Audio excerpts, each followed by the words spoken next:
They did cent per mile. But, P&S popped up. And, I did some research on P&S, and they one of the biggest, if not the biggest, flatbed company of all flatbed companies, right? So that shocked me right there. Then they was doing percentage.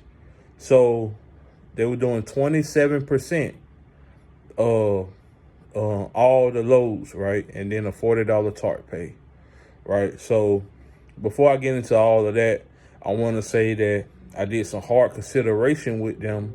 And I said, let me try the percentage out because it sounds like it'll be a good thing. Like, I shouldn't see no checks under $1,000, $1,200. You know what I'm saying? Things of that such. So, I signed up for it. And at the time, like I said, I'm used to cent per mile, so I'm not used to percentage. All right, so I get off the phone with my recruiter. We set up the orientation, and now my recruiter at the time, she promised me that I was going, since I had over 6 months of experience, truck driving, flatbed, that I wasn't gonna go on the road with a trainer. I was gonna get my truck after the first week of orientation, and head out. No, after the second week of orientation, excuse me. And then I was gonna head out. I ain't need no trainer, right? But anyways, she also said that I qualified for a $5,000 sign-on bonus. Now, to me, I don't know about y'all, but I can use an extra $5,000 in a year. You know what I'm saying? And I think they were supposed to give me $1,500 up front, like after orientation, and however that went, I forgot how it went. But anyways, so they got me a rental car. I drove to Birmingham, Alabama, went to the hotel, and the hotel was pretty okay. I told this story before about the hotel and everything, but I never told the story about why I didn't stay with them at the time.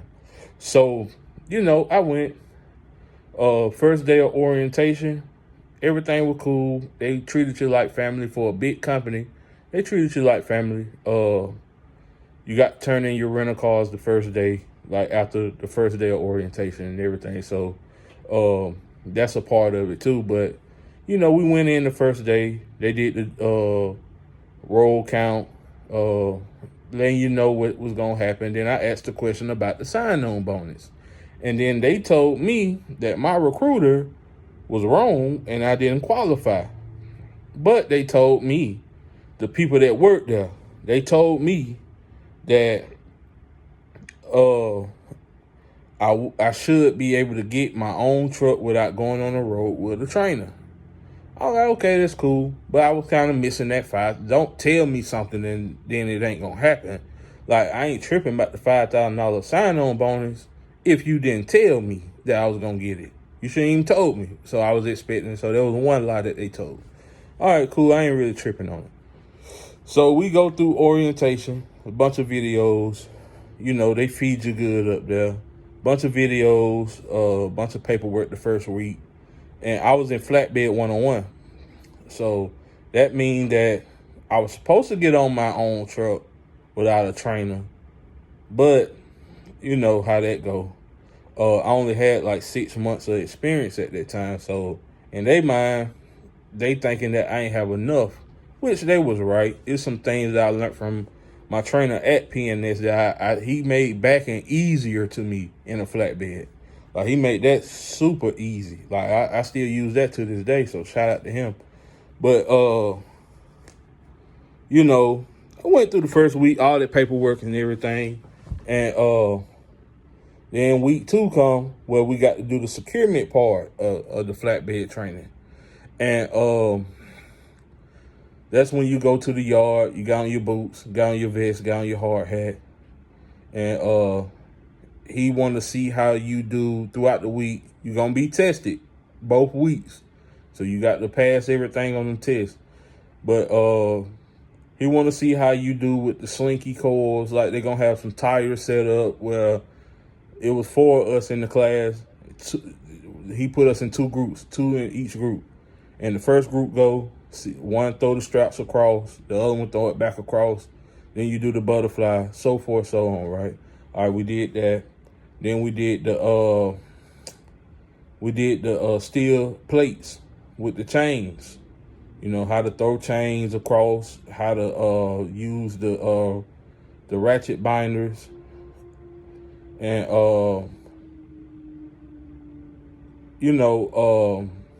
how to do the what else we did? We did the steel plates with the cross chains in the front and the back of the steel plates, with every chain and how far we should separate the chains. Then we did the slinky coils, and then we did the tarping of I think it was a lumber load or a sheetrock load, right? So he wanted to see how we would bungee a tarp and all that stuff like that. Now, he was on me hard because I wasn't the only one with flatbed experience. It was another dude, but the dude there, Perry, he was the one over the securement part, and it seemed like I couldn't please him. Like, it's like he wanted me to get a trainer. You know what I'm saying? And I wasn't tripping about it because they were going to pay me anyways for training, pay. But, you want to get on your own truck. You don't want to be in nobody else's space for a long time. But it was, he said I did all right, but it looked like I needed a little bit more experience, right? You know what I'm saying? So that was that second week. So by the end of that second week, we all got our trainers. I ain't leave out until that Sunday after the second week, going into the third week. And that's when I left out with my trainer. And he was a cool dude, older dude, laid back, wasn't in your way, wasn't arguing, wasn't yelling. He know you only on his truck for 5 days. Man, he was cool. Like, you know what I'm saying? I give him his credit. Like, I ain't had no bad trainers in trucking. I had some bad experiences in trucking, like, for a moment with a trainer. You know what I'm saying? But it wasn't, like, a bad trainer. Like, you get what I'm saying? Like, he was a white trainer at Gypsum Express. And, he was telling a story. And he said a word that I should have hit him with one of them bars. You know what I'm saying? I should have slapped him or something. But, you know what I'm saying? It was a story, and I guess he was trying me to see if I was going to but no, I ain't going to do that, man. It's just a word. So, anyways, that's just him. But besides that moment, he was a good trainer. He taught me a lot, too. But the one at P&S, he was a good trainer. I was on his truck for 5 days. And then, he wrote it off that I did good on his truck, and they gave me my truck. Now to the important part, right? So now I get my truck, and I'm excited. I'm about to do the percentage. They say that you don't have forced dispatch, like meaning they'll have multiple options at loads at P&S that you can choose from with your driver manager. And if one don't sound good, then you can go with any of the other two, right? So, okay, that's what they tell me, right? But I get on my truck. My first load was, it was some steel. Yeah, it was some steel. I got some steel, and I took it to Georgia. And I'm going to tell you the load it was. If y'all go on my channel and the first P&S story, why I got all that white stuff on my shirt, the Jimi Hendrix shirt, is like purple and blue, black, whatever. Purple, pink, and black. That same load, that same day, that was the day that I went and took that load to Georgia. You know what I'm saying? It was a little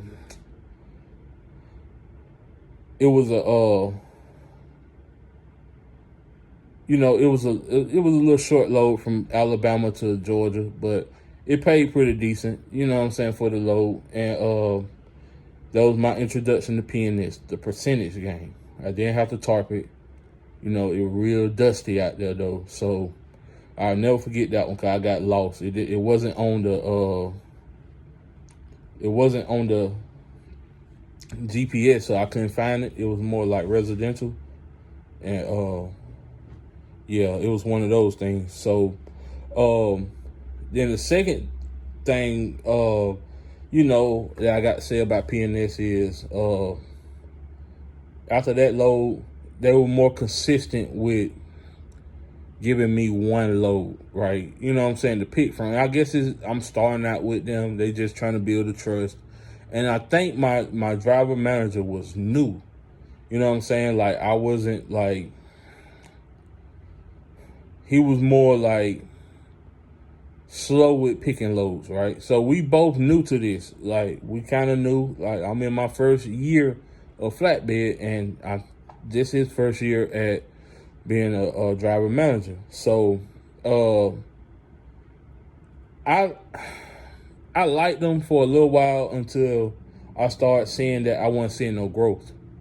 And the thing with percentage, like, they scared me away for percentage, right?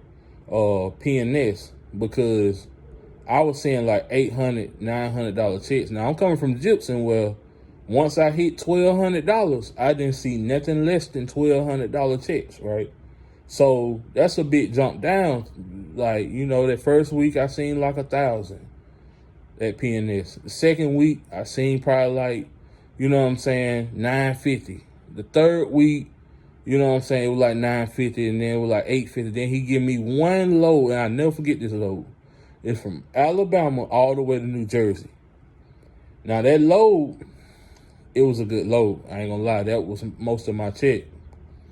But after that, it still wasn't what I thought it was gonna be for all the work I had to do that week. Like, I wasn't expecting to be rich, but I was expecting a little more than probably like a $1,300 check, because I stayed out 2 weeks at a time for nothing really. But anyways, so all that they forced the dispatch to me the first few weeks. Like they basically were giving me the loads that probably, now in hindsight, they was giving me the loads that the experienced drivers didn't want, right? So that's all that was probably. Now I'm looking back at it, but at the time I'm not caring about that. I want some good loads, right? Another thing, okay, with them, you don't get paid empty miles. So you only get paid when you load it. And you get the 27% plus TARP pay, right? But after you deliver, man, it's been plenty of times where I had to sit for like 3 hours. Plenty of times where I had to sit for like 3 hours. That was a good interception. But plenty of times that I had to sit for like 3 hours to get my next load, man. My clock just going down and down. And I get to the receiver on time. Like, well before time, right? But I'll be waiting for 3 hours, 2.5 hours, 3 hours to get a load, man. That's something that I wasn't used to, because at Gypsum, they kept me on it. Like, it's like, as soon as they give me this load, as soon as I get close to the shipper, you know what I'm saying, they sending me another load by the end of that night, right? Before they go home, they making sure I got that load and the load that I'm going to get after I deliver this load. I'm used to going like that. I'm not used to waiting 3 hours for a load. That pissed me off right there. Like, I ain't gonna lie about that. Like, cause that's 3 hours of money that's just gone. 3 hours of driving, that's what, if you go straight on the interstate 3 hours, that's 150 miles, really. You know what I'm saying? That I could have been 150 miles to the next place by now. But that's something I didn't like. I realized that early, but I ain't want to keep changing companies, because that'll look bad on you going company to company. But it's only so much a trucker can take, right? All right, so this early on, this is like my second month I'm realizing this. But I'm early on. I'm giving them a chance. So now they're opening it up to me. Now the driver manager is saying, hey, man, hey, Josh, I got some options for you. And he'll give you like 3 options. And the first option would be like, a lumber load coming out of Dublin, Georgia, going to Ghent, Kentucky. And it's paying $1,700 line haul with TARP pay. Or you can get this one that's picking up in LaGrange, Georgia, And this one's gonna land you in a good reload spot. So when he say that keyword, the reload spot, that's the load he really wants me to get. He'll tell y'all 3 loads, but the one that he says it's a good reload spot, that's the one he expecting you to get. You know what I'm saying? He wants you to get the one where it's a great reload spot the next day. Okay. So I picked the one he said, right? I get loaded, get the tarpon, and then I deliver that load on time. If it's a good reload spot, why am I waiting 2-3 hours to get loaded or get my next load? You know what I'm saying? Like it be stuff like that, man. Like I was like, nah, I can't do this. Like, you know what I'm saying? Like, so he continuously did that, and I tried to play mind games with him. So I just picked the first one that he tell me that sound like some good money instead of the good reload spot. And either way it go, it was gonna be a bad reload for me. So that was one thing I didn't like. And then he kept sending me to Florida, and you know how like I done stayed overnight with no load, a wasted day.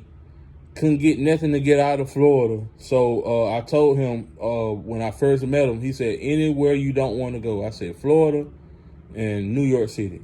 Anywhere else, I go. And I go there for the right money, but it got to be the right money going in. So, because I already know it ain't going to be nothing coming out. So going in, if it's a good load, I don't mind going to Florida. I don't mind going to New York if it's some good money. But the money wasn't adding up. So, I left P&S after like 6 months, 7 months, maybe 8 months. I left P&S. I probably shouldn't have left P&S because after I left, I looked back and I was like, man, P&S wasn't that bad compared to the next company I went to. And I talked to some people that was at P&S, and they were like, man, all you had to do was change driver managers. You know what I'm saying? Because it sounds like you got a bad driver manager, man. Your driver manager can make or break your trucking career, man. It can make or break a job. And P&S is not a bad company. I don't want to put that on them. But my first impression at the time was, man, they don't know what they're doing, until I talked to veteran drivers that was like, man, you just need another driver manager, bro. You know what I'm saying? Get you another driver manager. That ain't no further down. But get you another driver manager. And he was like, they were like, man, if you get that driver manager, I promise you, bro, you ain't going to see nothing less than like $1,200. You know what I'm saying? You ain't going to see nothing less than that. And then the people that I was in orientation with, the last I checked on, they were good with their driver manager. So I wasn't really knocking what they were having going on. I just was looking at what I had going on. But we stayed in contact for like a little while after orientation, and they were straight. So I was like, nah, bro, I can't do these $800 and $900 weeks. Hell no. Back to back to back to back. Only seen over $1,000 one time at P&S. So I ain't gonna say one time. I say probably like, I seen over $1,400 one time. That's the only $1,400 plus check I seen. And I seen over 1,000 or more probably 5-6 times. Like I can count like one, maybe two hands, and that mean one thing, like no more than 6 times. Well, I seen 1,000 or more dollars at P&S. So that rubbed me the wrong way with them. But like somebody told me, it's the driver manager. You know what I'm saying? So, I left them, and I left on good terms with them, to the point where I'm still, like, they still wanted to figure out if I wanted to drive for them. So it's not a bad thing with them. Like, you know what I'm saying? Like, I never had no bad experiences with Gypsum or P&S. It just was little things. But my next company that I went to, another company. It made me miss P&S. And check out the next video, man. This your boy Trucker Bay. You know what I'm saying? Big Josh, man. I'm out here in orientation in Tuscaloosa. You know what I'm saying? Getting ready for this lease purchase. And I'll see y'all in the next video. Shalom, man.